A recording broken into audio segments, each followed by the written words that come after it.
Hello friends, नमस्कार। Welcome to one day exam target. आप सभी का स्वागत है आपके अपने चैनल वनडे एग्जाम टारगेट पर। फ्रेंड्स, आप सभी की 3 बजे वाली क्लास स्टार्ट हो चुकी है, तो आप लोग जल्दी से ये क्लास को ज्वाइन कीजिए। बहुत ही ज़्यादा यानी कि super duper most important question का कलेक्शन आपको इस वीडियो में देखने को मिलेगा, तो शुरू से लास्ट तक वीडियो के साथ बने रहिएगा। तो चलिए बिना किसी देरी के स्टार्ट करते हैं आज की क्लास को। और जितने भी स्टूडेंट वीडियो को देख रहे हैं अपने दोस्तों में शेयर कर दीजिएगा। नेटवर्क वगैरह का बहुत इशू है, नोटिफिकेशन नहीं जा पाता, तो आप लोग वीडियो को शेयर करते रहिए, ज़रूर शेयर कर दीजिएगा, ये रिक्वेस्ट है, ठीक है। तो चलिए स्टार्ट करते हैं क्वेश्चन। साथ साथ में इस वीडियो की खासियत आपको बताते चलते हैं, जितना भी क्वेश्चन हम आपको करवाएंगे उसका कम से कम आप 8 से 10 गुना तैयार करेंगे। इस क्वेश्चन के पीछे, एक क्वेश्चन के पीछे मैंने बहुत मेहनत की है। यहाँ से कौन कौन सा क्वेश्चन पूछा जाता है, यानी कि इस जो टॉपिक है जैसे मुस्लिम लीग, इससे कितने क्वेश्चन पूछे गए और डिफरेंट डिफरेंट एग्जाम में किस किस पॉइंट पे क्वेश्चन पूछे गए, वो सब हम यहाँ पर कलेक्ट करके आपको सारे पॉइंट बताते चलेंगे। तो इससे रिलेटेड जब भी कभी आपके एग्जाम में कोई क्वेश्चन पूछा जाएगा तो आप बिल्कुल भी मिस नहीं करेंगे, और जहाँ जहाँ से क्वेश्चन पूछा गया है यहाँ से रिलेटेड वो सभी हम यहाँ पर कवर करेंगे। इस तरीके का ये पूरा वीडियो चलने वाला है। तो स्टार्ट करते हैं क्लास को। 1906 में मुस्लिम लीग की स्थापना हुई थी। कहाँ पर? लाहौर, दिल्ली, कोलकाता या ढाका। विकल्प यहाँ पर हमारा डी सही हो जाता है, ढाका में। चलिए अब इम्पोर्टेंट फैक्ट की तरफ आ जाते हैं, इससे रिलेटेड जितने भी क्वेश्चन एग्जाम में पूछे गए हैं। तो सबसे पहला पॉइंट, ढाका के नवाब थे सलीमुल्लाह।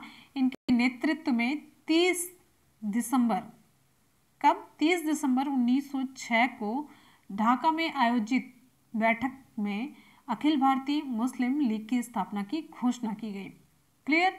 दूसरा पॉइंट, मुस्लिम लीग के प्रथम अध्यक्ष कौन थे? ये एग्जाम में क्वेश्चन पूछा जाता है, मोस्ट इंपॉर्टेंट पॉइंट।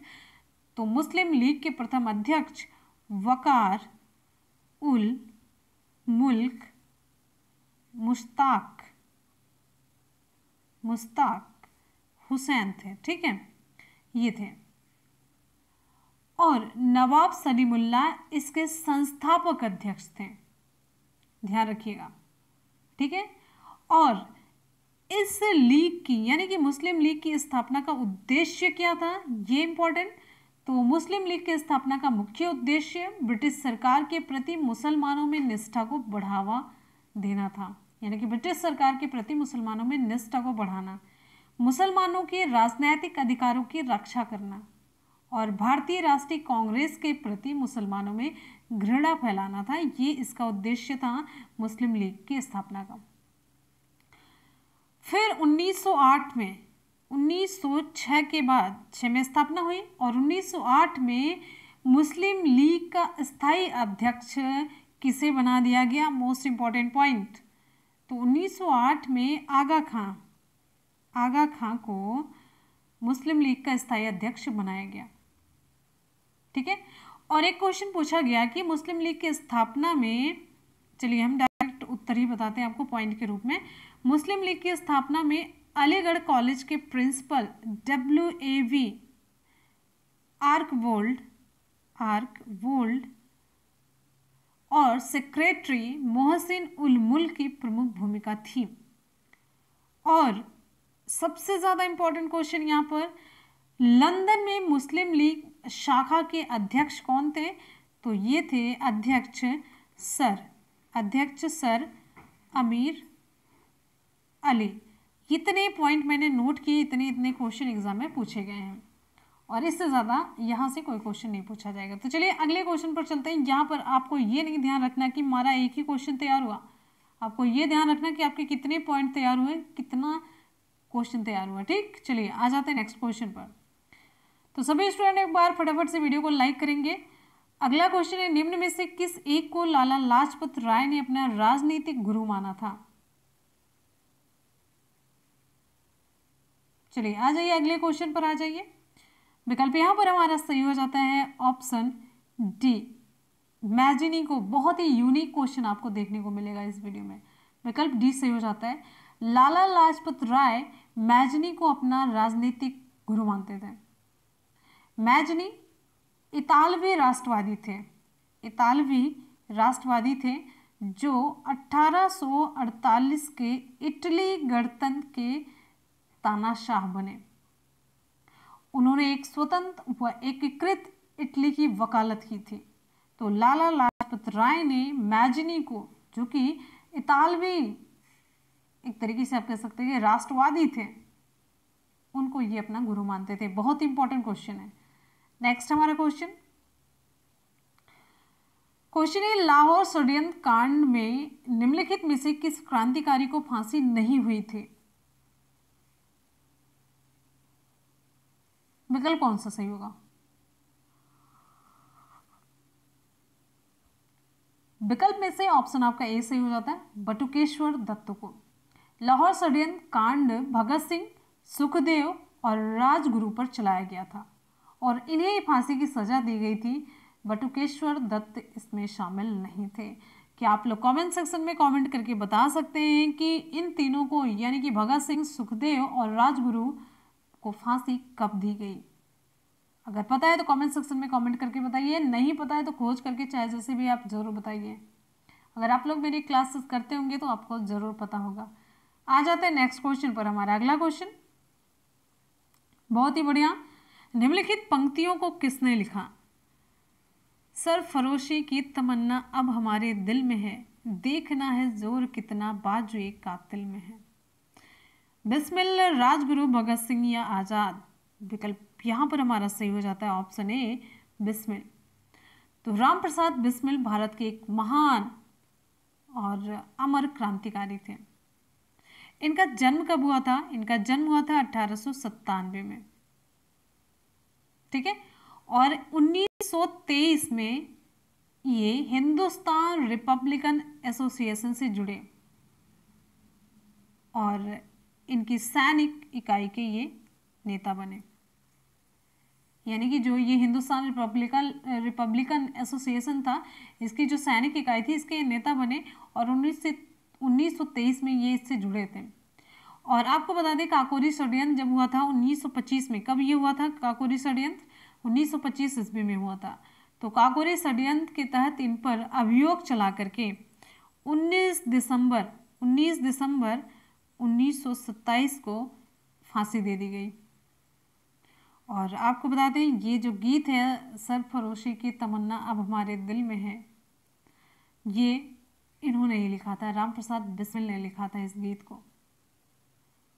बहुत अच्छा सा गाना है, जब कभी ओकेजनली ये तो बजता है, नहीं तो वैसे कौन कौन से फालतू सॉन्ग चलते रहते हैं, बहुत अच्छा लगता है। अगले क्वेश्चन पर आ जाते हैं। नेक्स्ट हमारा क्वेश्चन है राजनैतिक सुधारों को लेकर विरोध करने वाले पहले भारतीय कौन थे?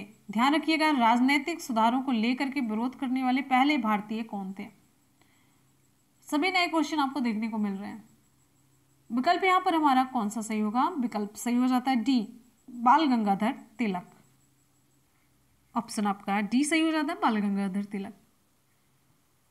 अच्छा, अब यहां पर आपको एक क्वेश्चन पूछते हैं आपसे, बाल गंगाधर तिलक को किस उपनाम से जाना जाता है? जल्दी से बताइए कमेंट सेक्शन में। चलिए बता देते हैं। लोकमान्य के उपनाम से ये प्रसिद्ध हैं बाल गंगाधर तिलक, और एक महान स्वतंत्रता सेनानी थे जिन्होंने राष्ट्रवादी भावनाओं को बहुत अधिक प्रोत्साहन दिया। ये राष्ट्रीय आंदोलन के प्रथम नेता थे जिसने जनसाधारण के साथ निकट संबंध स्थापित किए। इस अर्थ में उन्हें गांधी जी का अग्रगामी माना जा सकता है। ये समाज सुधार के कार्य में ब्रिटिश हस्तक्षेप के प्रबल विरोधी थे। ठीक, ऑप्शन आपका डी सही हो जाता है। नेक्स्ट क्वेश्चन पर हम आएंगे। हमारा अगला क्वेश्चन है, निम्नलिखित में से किसी भारतीय अशांति का जनक कहा गया है? ये क्वेश्चन मैंने करवाया है, आप लोगों को याद होगा तो। भारतीय अशांति का जनक, विकल्प यहां पर हमारा सही हो जाता है ऑप्शन ए, बाल गंगाधर तिलक को। भारत के ये उग्रपंथी आंदोलन के अग्रणी नेता थे। ये भारत में जो उग्रपंथी आंदोलन था तो उसके अग्रणी नेता थे बाल गंगाधर तिलक। और बहुत इंपॉर्टेंट क्वेश्चन पूछा जाता है, मराठा और केसरी ये एक राष्ट्रवादी समाचार पत्र है। इसके संपादक पूछा जाता है। इसके संपादक कौन है? तो मराठा और केसरी के संपादक हैं लोकमान्य बाल गंगाधर तिलक। ठीक है, इनको भारतीय अशांति का जनक कहा गया। ये भारतीय अशांति का जनक किसे कहा गया? ये तो आपसे क्वेश्चन पूछा गया, किसने कहा? ये इंपॉर्टेंट, किसे कहा गया? बाल गंगाधर तिलक को किसने कहा? किसने कहा? वैलेंटाइन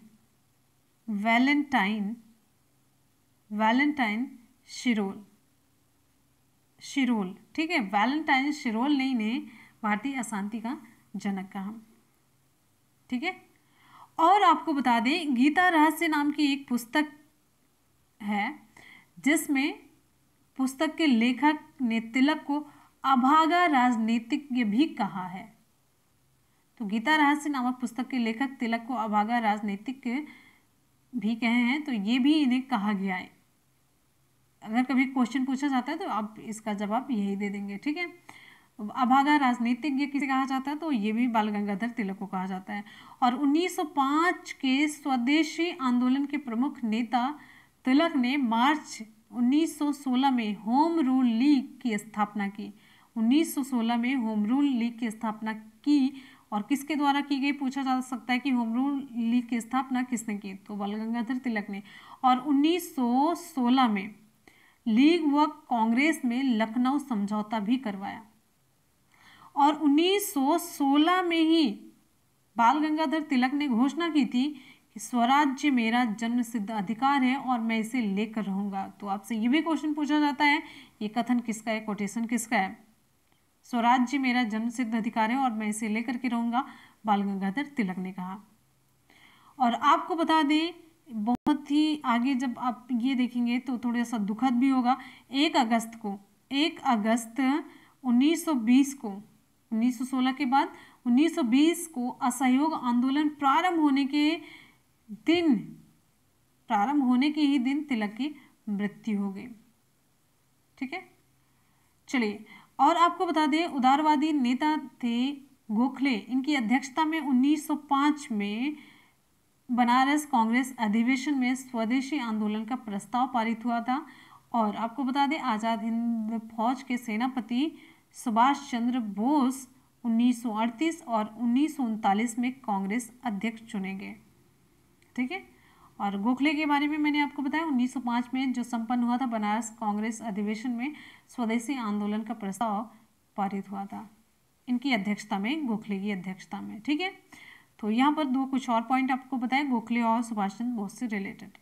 चलते हैं हम नेक्स्ट क्वेश्चन पर। हमारा अगला क्वेश्चन है, इंडिपेंडेंट लीग की स्थापना की थी, किसने की थी? इंडिपेंडेंट लीग की स्थापना किसने की? ऑप्शन यहाँ पर हमारा कौन सा सही होगा? लाला लाजपत राय, महात्मा गांधी, मोतीलाल नेहरू या रास बिहारी बोस। तो विकल्प यहाँ पर हमारा डी सही हो जाता है, रास बिहारी बोस ने इंडिपेंडेंट लीग की स्थापना की। ठीक है, अब चलिए यहाँ इनके बारे में जान लेते हैं। तो रास बिहारी बोस का जन्म 1886 में हुआ था। ठीक है, और आपको बता दें रास बिहारी बोस का नाम किस में आता है? तो 1912 की घटना अगर आपको याद होगी, दिल्ली में वायसराय थे हार्डिंग इन पर बम फेंकने की घटना के ये मुख्य अभियुक्त थे, लेकिन किसी प्रकार ये बच निकले। इन्होंने बैंकॉक में इंडियन इंडिपेंडेंट लीग की स्थापना की थी। इन्होंने विश्व युद्ध के दौरान जापान द्वारा बंदी बनाए गए भारतीय सैनिकों को मिलाकर आज़ाद हिंद फौज का गठन किया और उसका नेतृत्व बाद में सुभाष चंद्र बोस को सौंप दिया, ध्यान रखिएगा।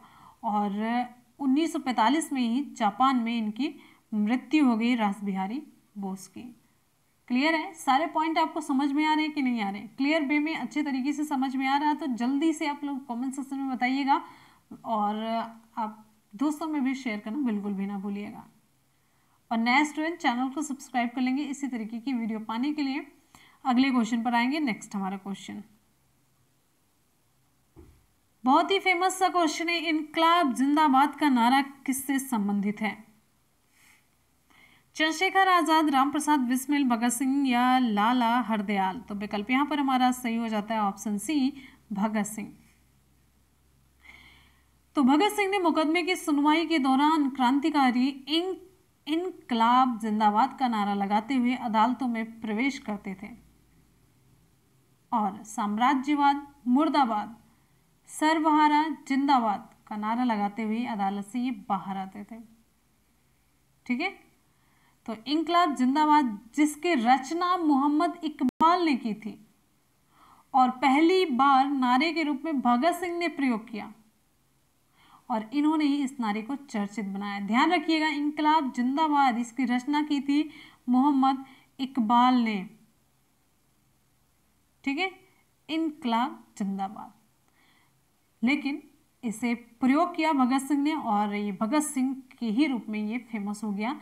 और आपको बता दें 23 मार्च 1931 मैंने क्वेश्चन आपसे पूछा था और आप लोग, मुझे पता है इतने आलसी हैं कि ना तो आपको याद ही होगा और ना ही आप सर्च करने की कोशिश किए होंगे। तो 23 मार्च 1931 को भगत सिंह, सुखदेव और राजगुरु को फांसी दे दी गई थी। नेक्स्ट क्वेश्चन पर आएंगे। हमारा अगला क्वेश्चन है, जब भारत को आज़ादी मिली तब इंग्लैंड का प्रधानमंत्री कौन था? मोस्ट इंपॉर्टेंट क्वेश्चन, खूब पूछा जाता है। ठीक है, चलिए ऑप्शन यहाँ पर हमारा बी सही हो जाता है, क्लेमेंट एटली थे। 1944-45 के आम चुनाव में ब्रिटेन में लेबर पार्टी को विजय प्राप्त हुई और क्लेमेंट एटली ब्रिटेन के प्रधानमंत्री बने। और भारत की आज़ादी के समय ब्रिटेन के प्रधानमंत्री क्लेमेंट एटली थे। ठीक है, और 20 फरवरी 1947 को एटली की सरकार ने 2 महत्वपूर्ण घोषणाएं की। प्रथम घोषणा यह थी कि प्रत्येक स्थिति में 30 जून 1948 तक भारत को स्वतंत्र कर दिया जाए और दूसरा यह कि लॉर्ड माउंटबेटन को वायसराय बना करके भेजा जाएगा। 2 इंपॉर्टेंट चीजें थी। ठीक, आ जाते हैं नेक्स्ट क्वेश्चन पर। हमारा अगला क्वेश्चन है, जब भारत स्वतंत्र हुआ उस समय कांग्रेस के अध्यक्ष कौन थे? सुपर इंपॉर्टेंट क्वेश्चन, बहुत ही ज्यादा इंपॉर्टेंट। ऑप्शन यहाँ पर हमारा सी से हो जाता है, जे.बी. कृपलानी। जब भारत स्वतंत्र हुआ उस समय कांग्रेस के अध्यक्ष थे जे.बी. कृपलानी। भारत कब स्वतंत्र हुआ? 15 अगस्त 1947 को। तो उस समय भारतीय राष्ट्रीय कांग्रेस के अध्यक्ष थे जे.बी. कृपलानी। ठीक है, हालांकि 1947 के अधिवेशन में, यानी कि 1947 दिसंबर 1947, तो दिसंबर 1947 के अधिवेशन में डॉक्टर राजेंद्र प्रसाद को भारतीय राष्ट्रीय कांग्रेस का अध्यक्ष निर्वाचित किया गया था। ठीक है, चलिए, और आपको महात्मा गांधी से रिलेटेड एक इंपॉर्टेंट फैक्ट बताते हैं। जो महात्मा गांधी थे, इन्होंने कांग्रेस बेलगांव अधिवेशन जो दिसंबर 1924 में हुआ, 1924 में, उसकी अध्यक्षता की थी। पंडित जवाहरलाल नेहरू ने कांग्रेस के लाहौर अधिवेशन जो दिसंबर 1929 में और सरदार पटेल ने कराची अधिवेशन जो 29 मार्च 1931 में हुआ था, उसकी अध्यक्षता की थी। तो इतनी चीज़ें मैंने आपको बता दी। और देखिए, महात्मा गांधी, जवाहरलाल नेहरू, सरदार पटेल और जे.बी. कृपलानी के बारे में आप लोगों ने सुना ही। ठीक है, अगले क्वेश्चन पर आ जाते हैं। तो इस क्वेश्चन का सही जवाब था, जब भारत स्वतंत्र हुआ उस समय कांग्रेस के अध्यक्ष कौन थे? तो विकल्प आपका सी सही हो जाता है, जे.बी. कृपलानी। अगले क्वेश्चन पर आएंगे। नेक्स्ट हमारा क्वेश्चन बहुत ही इंपॉर्टेंट है, कैबिनेट मिशन भारत कब आया? कैबिनेट मिशन भारत कब आया? विकल्प कौन सा सही होगा? खूब पूछा जाता है धड़ल्ले के साथ ये क्वेश्चन। विकल्प यहाँ पर हमारा सही हो जाता है ऑप्शन बी, 1946 में। कैबिनेट मिशन कब आया? 1946 में। एग्जैक्ट डेट की अगर हम बात करते हैं तो 19 फरवरी 1946 को ब्रिटिश सरकार ने एक तरीके से आप कह सकते हैं संवैधानिक जो गतिरोध था उसे दूर करने के लिए भारत में कैबिनेट मिशन भेजने की घोषणा की। संवैधानिक गतिरोध यानी कि संविधान में जो कुछ भी कमियां वगैरह थी। तो कैबिनेट मिशन 29 मार्च 1946 को नई दिल्ली आया। ठीक है, इसमें ब्रिटिश कैबिनेट के 3 मंत्री थे। कौन कौन? सर पैथिक लॉरेंस, ये भारत सचिव, सर स्टेफोर्ड क्रिप्स, व्यापार बोर्ड के अध्यक्ष, और लॉर्ड ए.पी. अलेक्जेंडर, ये नौसेना प्रमुख थे। ये इसमें शामिल थे। ठीक है, जो संवैधानिक गतिरोध दूर करना था उसमें ये 3 लोग शामिल थे। क्लियर है? चलिए हम नेक्स्ट क्वेश्चन पर आते हैं। हमारा अगला क्वेश्चन आप सभी के लिए। नेक्स्ट हमारा क्वेश्चन है रेगुलेटिंग एक्ट 1773 के अंतर्गत कलकत्ता में स्थापित सुप्रीम कोर्ट का प्रथम मुख्य न्यायाधीश कौन था? रेगुलेटिंग एक्ट 1773, ऑप्शन यहाँ पर हमारा सी सही हो जाता है, एलिजा इम्पे। ये सारे क्वेश्चन आपको नए ही देखने को मिल रहे होंगे, और अगर नए मिल रहे हैं तो आप लोग ऑनेस्टी के साथ बताइएगा, नए मिल रहे हैं आप लोग कुछ सीख करके जरूर गए यहाँ से। तो 1773 के रेगुलेटिंग एक्ट में ये प्रावधान था, और ये क्वेश्चन बहुत ज़्यादा इंपॉर्टेंट है, ये ध्यान रखिएगा। तो 1773 के रेगुलेटिंग एक्ट में ये प्रावधान था कि क्राउन आज्ञा पत्र द्वारा एक सर्वोच्च और 3 छोटे जजों वाले एक सर्वोच्च न्यायालय की स्थापना की जाए। तो इस न्यायालय को प्राथमिक और अपील के अधिकारों की अनुमति थी। और आपको बता दें, न्यायालय को अंग्रेजी परंपरा के अनुसार ज्यूरी की सहायता से मुकदमों की सुनवाई करनी थी। और ये न्यायालय 1774 में गठित किया गया, और सर एलिजा इम्पे इसके मुख्य न्यायाधीश, और चैम्बर्स, लेमास्टर और हाइड कनिष्ठ न्यायाधीश नियुक्त हुए थे। मुख्य न्यायाधीश थे एलिजा इम्पे, ध्यान रखिएगा। बहुत ही ज़्यादा इंपॉर्टेंट क्वेश्चन है, ये बहुत पूछा गया है मेनली आईएएस में, पीसीएस में, और इस तरीके से स्टैंडर्ड लेवल के एग्जाम में क्वेश्चन पूछा गया। ठीक है, तो फ्रेंड्स यहाँ पर आज की जो हिस्ट्री एनसीईआरटी थी ये कंप्लीट हो जाती है। और आप सभी को बता दें, ये 8th तक की एनसीईआरटी नहीं थी, हाई लेवल की क्लास की थी। ठीक है, 11th और 12th यहाँ से मैंने लिया था क्वेश्चन। तो फ्रेंड्स चलिए एक बार जल्दी से फटाफट से सुपरफास्ट रिवीजन कर लेते हैं, जैसा कि आप लोग हमेशा बोलते हैं। क्वेश्चन, 1906 में मुस्लिम लीग की स्थापना हुई थी। ऑप्शन डी सही हो जाता है, कहां पर? ढाका में।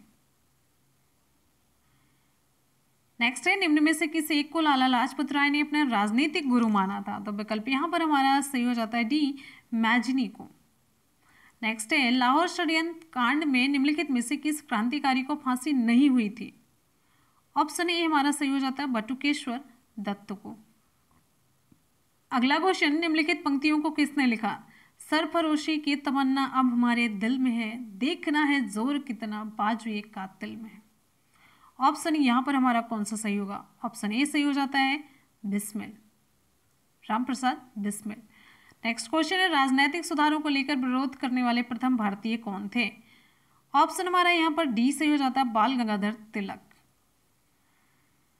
नेक्स्ट है, निम्नलिखित में से किसी भारतीय अशांति का जनक कहा गया? भारतीय अशांति का जनक बाल गंगाधर तिलक को कहा गया, और किसने कहा? आप लोग जल्दी से बताइए भाई कमेंट सेक्शन में फटाफट से। और आप लोग ना तो कमेंट करते ना कुछ करते हैं, बहुत ही आलसी हो चुके हैं। अगला क्वेश्चन है, इंडिपेंडेंट लीग की स्थापना की थी, किसने की थी इंडिपेंडेंट लीग की स्थापना?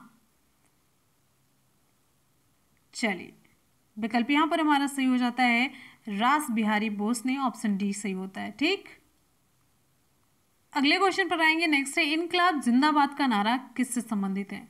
इनकलाब जिंदाबाद, ऑप्शन यहाँ पर हमारा सही हो जाता है इनकलाब जिंदाबाद, ऑप्शन सी भगत सिंह। ठीक है, नेक्स्ट क्वेश्चन पर आएंगे। अगला है, जब भारत को आज़ादी मिली तब इंग्लैंड का प्रधानमंत्री कौन था? बहुत ही ज़्यादा इंपॉर्टेंट है। जब भारत को आज़ादी मिली थी उस समय इंग्लैंड का प्रधानमंत्री, ऑप्शन बी सही हो जाता है, क्लीमेंट एटली था। नेक्स्ट है, जब भारत स्वतंत्र हुआ उस समय कांग्रेस के अध्यक्ष कौन थे? Important question. तो जब भारत आज़ाद हुआ तो उस समय कांग्रेस के अध्यक्ष थे, ऑप्शन सी सही हो जाता है, जेबी कृपलानी। ठीक है, अगले क्वेश्चन पर आएंगे। हमारा अगला क्वेश्चन है, कैबिनेट मिशन भारत कब आया? कैबिनेट मिशन भारत कब आया? ऑप्शन सही हो जाता है हमारा बी, 1946 में। 1946 में कैबिनेट मिशन भारत आया। अगला क्वेश्चन है, रेगुलेटिंग एक्ट 1773 के अंतर्गत कलकत्ता में स्थापित सुप्रीम कोर्ट का प्रथम मुख्य न्यायाधीश कौन था? ऑप्शन यहाँ पर हमारा सी सही हो जाता है, एलिजा इम्पे। तो फ्रेंड्स यहाँ पर आज की क्लास पूरी तरीके से कंप्लीट हो जाती है। क्वेश्चन हम लोगों ने देखे और लास्ट में इसका सुपरफास्ट रिवीजन भी कर लिया। तो आपको कैसा लगा हमेशा की तरह अपना फीडबैक ज़रूर दीजिएगा। और आपका एक न्यू चैनल है मुनमुन ब्लॉग्स, ठीक है, जिसके लिंक हम आपको नीचे डिस्क्रिप्शन बॉक्स में दे देंगे। चैनल को सब्सक्राइब कर लीजिएगा, आपको वहाँ पर डेली कुछ ना कुछ देखने को मिलेगा। और सबसे इम्पॉर्टेंट चीज़ है, अभी तो हम थोड़े से बिजी हैं, बाद में आपको डेली ब्लॉग भी देखने को मिलेगा। तो इसी के साथ ही आज की क्लास को यहाँ पर करते हैं कंप्लीट, लेते हैं आपसे विदा, मिलेंगे फिर नेक्स्ट वीडियो में। तब तक के लिए good bye, take care, thank you so much, love you all, bye bye and take care, जय हिंद।